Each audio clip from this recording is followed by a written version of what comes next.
Dossier délicat. Votre émission de faits divers, présentée par Guillaume L'Hôpital. Bonjour à toutes et à tous et bienvenue dans Dossier délicat. Aujourd'hui, je vais vous parler de Jane Birkin, qui nous a malheureusement quittés le dimanche 16 juillet dernier. Cette actrice, chanteuse, scénariste et réalisatrice britannico-française est née le 14 décembre 1946 à Londres. Elle est la fille de David Birkin, commandant dans la Royal Navy, et de l'actrice Judy Campbell, muse de Noel Coward, célèbre dramaturge anglais. Pendant la Seconde Guerre mondiale, son père a aidé la résistance française en convoyant de nuit entre la Grande-Bretagne et la Bretagne des combattants de la France libre. Il aurait, entre autres, sauvé François Mitterrand. Dans le film d'Agnès Varda, Jane B par Agnès V, Jane Birkin raconte que, quand elle était enfant à l'internat sur l'île de Wight, elle était appelée par son numéro de chambre, 99, soit 99. L'actrice préférée de Jane Birkin est probablement Marilyn Monroe, à qui Gainsbourg a consacré la fameuse chanson Norman Jean Baker sur l'album Baby Alone in Babylon, comme elle l'explique dans le film. En 1964, à l'âge de 18 ans, elle débute au cinéma en Angleterre dans le film de Richard Lester, Le Knack et Comment l'avoir, film emblématique du swinging London avec d'autres débutantes futures actrices de premier plan, Jacqueline Bisset et Charlotte Rampling. Le film est un succès et Jane Birkin enchaîne sous la direction de Michelangelo Antonioni avec le film Blow Up, lequel, présenté au Festival de Cannes 1967, remportera la Palme d'Or. Son petit rôle dans une scène centrale de mannequin déshabillé de force entièrement, ce qui est une première pour le cinéma anglais non pornographique, l'associe d'emblée à un scandale qui perdure. Alors âgée de 19 ans, elle pose pour l'objectif de Jean-Loup Sief pour Harper's Bazaar. Elle épouse la même année le compositeur anglais John Barry, auteur de la musique de plusieurs films de la série James Bond, du thème de Le Knack et Comment l'avoir ou encore de la série télévisée Amicalement Vôtre. Ensemble, ils auront une fille, Kate Barry, née en 1967. Ils divorceront peu de temps après. Elle décide alors d'aller en France pour tenter sa chance comme actrice. Engagée après des essais désastreux, elle aurait fini en pleurs selon les dires, pour le film Slogan de Pierre Grimblat, elle rencontre sur le tournage Serge Gainsbourg, qui y participe occasionnellement en tant qu'acteur, en plus d'être l'auteur de la bande originale. Elle devient alors sa compagne. Ils formeront pendant 10 ans le couple médiatisé que l'on connaît, dont naîtra une fille, Charlotte Gainsbourg, en 1971. Elle s'accordera une pause dans sa carrière de 1971 à 1972 à la suite de la naissance de Charlotte. Elle joue un rôle d'amante de Brigitte Bardot dans Don Juan ou Si Don Juan était une femme de Roger Vadim en 1973. En 1975, elle tient un des rôles principaux du premier film que Serge Gainsbourg réalise, Je t'aime, moi non plus, dont le scénario, évoquant l'ambiguïté sexuelle et la sodomie, attire l'attention et suscite le scandale. Menant en parallèle, entre 1975 et 1985, plusieurs incursions dans la comédie populaire, comme dans La moutarde me montonnait de Claude Zidi aux côtés de Pierre Richard, ou encore dans Catherine et compagnie de Michel Boiron avec Patrick Devers, Jane Birkin parvient à convaincre à la fois la critique et le grand public. En septembre 1980, elle quitte Serge Gainsbourg. Plusieurs raisons sont avancées pour expliquer cette décision. L'alcool, le mode de vie et même des coups qu'elle a reçus, reconnus par Serge Gainsbourg lui-même, aveu qu'il a fait à sa première femme. Après cette rupture, elle sera de 1980 à 1992 la compagne du réalisateur Jacques Doyon, avec lequel elle aura une fille, Lou Doyon. Sa dernière relation publique connue est avec l'auteur Olivier Rollin. En mars 1991, Jane Birkin perd à quelques jours d'intervalle Serge Gainsbourg, mort le 2 mars, et son père David Birkin, mort le 7 mars, à 77 ans, le jour des obsèques de Serge Gainsbourg.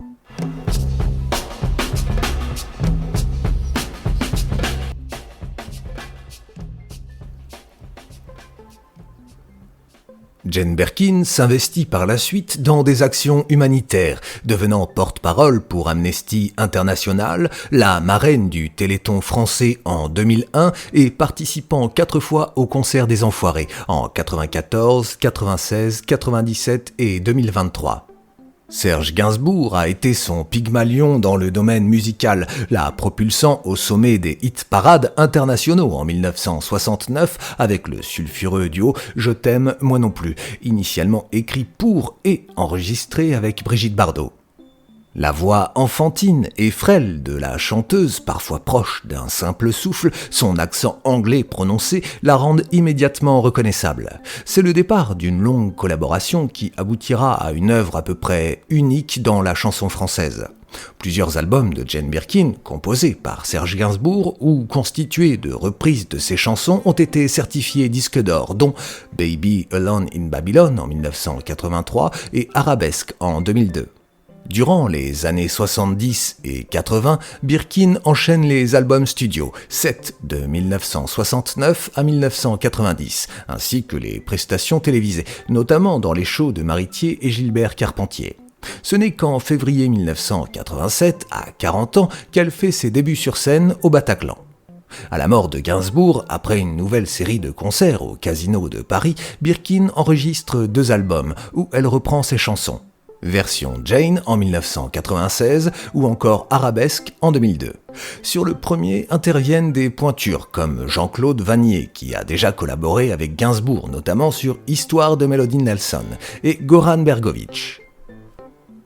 Elle devient ainsi l'ambassadrice de l'œuvre de Gainsbourg et donne des concerts à travers le monde, de Tokyo à New York en passant par Israël. La série de concerts d'Arabesque rencontre un certain succès et propose une version orientalisée de sa musique.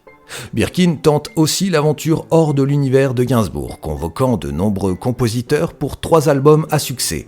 À la légère en 1999, auquel collaborent Miossec, Gérard Manset et MC Solar. L'album de duo Rendez-vous en 2004 avec des reprises de Brigitte Fontaine, Michel Delpech ou Paolo Conte, puis Fiction en 2006 où se côtoient les univers de The Divine Comedy, Neil Young, Kate Bush ou encore Hervé Guibert sur une musique de Maurice Ravel. Son statut d'icône internationale lui permet de collaborer avec des musiciens étrangers talentueux et variés tels que Brian Molko du groupe britannique Placebo ou encore Beth Gibbons de Portishead. Elle est également servie par des textes de musiciens français tels que Dominique A, Étienne Dao, Kali, Arthur H, Zazie ou encore Alain Souchon, avec qui elle avait fait un duo pour le film Comédie de Jacques Doyon. En novembre 2008, Birkin publie le premier album dont elle a écrit tous les textes, Enfants d'hiver. Certains textes ont été écrits 7 ans auparavant, avant la tournée Arabesque. D'autres ont été écrits pendant le tournage de son film Box, et d'autres encore 2 mois plus tôt. Le disque a une tonalité autobiographique. Jane a commencé à écrire à l'âge de 12 ans en rédigeant son carnet intime à l'internat. Elle aura ainsi mis 40 ans à sortir tout un album constitué de ses propres textes. L'année suivante, en 2009, elle enregistre une relecture des Dessous Chic en duo avec Étienne Dao, extraite de l'album Dao Playel Paris. En 2010, elle interprète Roissy en duo avec Florent Marché sur le dernier album de celui-ci, Courchevel. En 2011, elle participe au sein du collectif Paris Africa à la chanson Des Ricochets. L'année suivante, en juin 2012, Birkin, qui devait donner 11 concerts au mois de juillet en France, Belgique, Allemagne, Italie, Espagne et Suisse, et où elle devait participer au festival de Montreux, annule sa tournée en raison d'une péricardite aiguë suivie de récidives multiples. Son manager, Olivier Glusman, indique que l'artiste n'a pas retrouvé l'énergie nécessaire à une série importante de spectacles. Elle doit continuer à se reposer, à reprendre des forces jusqu'à la fin de l'année. En 2016, elle entreprend une tournée mondiale intitulée Gainsbourg Symphonique, une captation enregistrée avec l'orchestre symphonique de la radio de Varsovie paraît début 2017. Le 11 décembre 2020 sort l'album Oh, pardon tu dormais, en collaboration avec Étienne Dao. L'année suivante, le 12 février 2021, lors de la 36e cérémonie des victoires de la musique, Birkin s'est vu remettre la victoire d'honneur récompensant l'ensemble de sa carrière par sa fille Lou Doyon, qui avait elle-même été récompensée en 2013 comme artiste-interprète féminine. Le 18, 19, 20 septembre 2021, elle programme une série de concerts à la Philharmonie de Paris. Une prestation de Birkin-Gainsbourg le symphonique et un nouveau spectacle où elle devait être accompagnée sur scène par Étienne Dao. Malheureusement, en raison de l'accident vasculaire cérébral dont elle est victime quelques jours avant les représentations, elle reporte ses concerts en janvier 2022. Côté cinéma, après ses débuts en Grande-Bretagne avec Lester et Antonioni, Birkin tourne en France en 1967 dans Slogan, qui marque sa rencontre avec Gainsbourg, comme je vous le disais. On la remarque dès l'année suivante dans le mythique film La piscine de Jacques Deray. Huis clos avec Romy Schneider, Alain Delon et Maurice René. Elle devient une vedette populaire en France, souvent employée pour des comédies où elle joue des rôles de, je cite, « ravissante idiote ».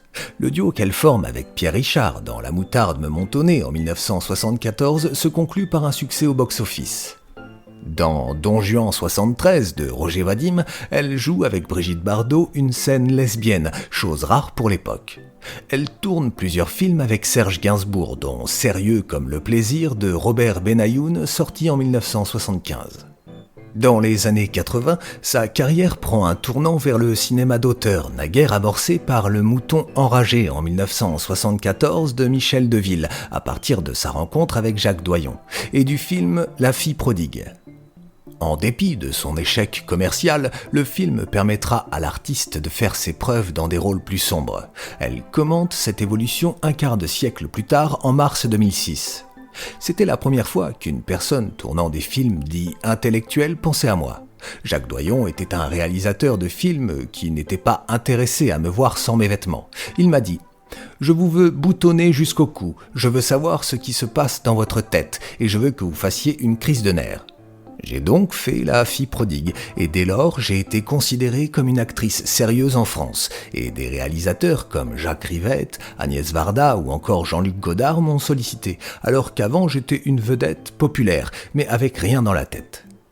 En mars 2021, dans l'émission Ep Taxi, elle confie toujours à propos de ce film « La fille prodigue, c'est une merveille ce film, et cela passe jamais, et j'espère que si je casse ma pipe, qu'ils vont quand même montrer cela, même à 10h du soir, même à minuit, parce que Piccoli et moi, on est magistral dedans. » Devenue francophone, elle intervient elle-même pour son doublage en français de plusieurs de ses films internationaux, parmi lesquels Mort sur le Nil et Meurtre au soleil, deux aventures d'Hercule Poirot.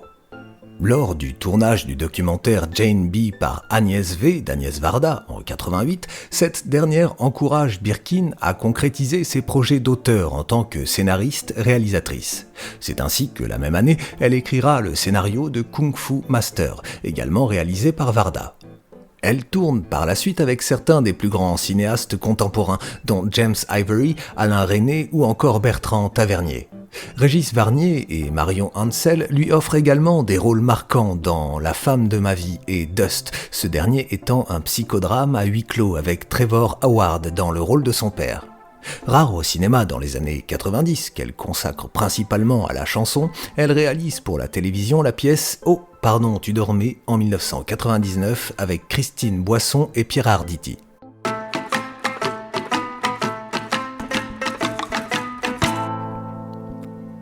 Le début des années 2000 marque son retour au cinéma. Auréolée d'un statut d'icône, elle joue dans des films tels que Merci Dr Ray d'Andrew Litvak ou encore Mariée mais pas trop de Catherine Corzini, ainsi que des téléfilms comme Hiver rouge de Xavier Duringer en 2012. En 2006, Birkin a tourné son premier long-métrage de cinéma en tant que réalisatrice, Box, qui réunit Géraldine Chaplin, Natacha Régnier et sa fille Lou Doyon. Le film est sorti en salle en juin 2007. Le 6 septembre 2021, son agent annonce qu'elle a été victime d'un léger accident vasculaire cérébral et qu'elle ne pourrait se déplacer comme prévu au Festival de Deauville. Un an plus tard, le 12 septembre 2022, dans une interview au Parisien, elle évoque la disparition de la reine d'Angleterre et pour elle-même déclare « Je suis sur pied et je vais bien, et je ne suis pourtant pas morte », s'étonnant avec humour qu'on la célèbre toujours. La dernière apparition publique de Jane Birkin a lieu dans le domaine du cinéma lors de la 48e cérémonie des Césars à l'Olympia le 24 février 2023, en compagnie de sa fille Charlotte et de sa petite-fille Alice. Comme de nombreux artistes, Birkin a été approchée par des marques afin de vendre son image pour des publicités, des marques variées tout autant que les supports de diffusion, télévision, radio, presse, affichage, etc. Gainsbourg a réalisé 3 publicités destinées à la télévision pour la marque Woolite. Celle de 1976 met en scène Birkin sur des paroles et une mélodie signée également de Gainsbourg. Le spot se conclut par « Faites comme moi, utilisez Woolite ». Le spot aura un fort impact, atteignant 85% d'indice d'attention d'après les sondages. Toutefois, les chiffres des ventes ne suivront pas la même courbe. Jane a littéralement vampirisé le produit, explique Serge Gainsbourg dans un article.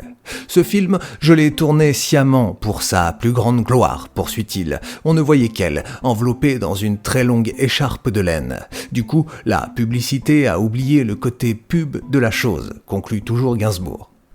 Elle apparaît en 1977, seule ou bien accompagnée d'un mannequin masculin, dans toute une série de publicités pour les jeans Lee Cooper diffusées dans la presse. Dans une interview à l'Express, Birkin déclarera « J'aime piocher dans les jeans, les pantalons, les chemises d'homme, j'ai l'impression d'être plus jolie que déguisée en fille ». Quelqu'un a fabriqué dans les années 70 des jeans Birkin, je n'étais même pas au courant. À l'époque, Serge et moi faisions une pub pour Lee Cooper. À Tokyo, je suis tombé des nues devant une boutique qui portait mon nom. Aujourd'hui, j'aime toujours autant les vêtements usés jusqu'à la corde. En 1979, Jane Birkin accompagne de nouveau Serge Gainsbourg en duo dans une publicité composée par ce dernier et diffusée à la radio à partir du 27 septembre pour Men de Menen. En 2011, Birkin tourne sous la direction de Patrice Lecomte dans la série baptisée Le Casting pour les lunettes Chris, aux côtés de Alain Delon, Michel Blanc, Frédéric Becbédé ou encore Frédéric Bell. Elle intervient à titre bénévole pour défendre diverses causes comme Médecins du Monde, la lutte contre le sida ou encore l'homophobie. En 1981, le directeur général d'Hermès, Jean-Louis Dumas, est assis à côté de Birkin sur un vol Paris-Londres. Elle se plaint, sans savoir qui il est, de son sac qui n'est pas adapté à la vie moderne, notamment les week-ends.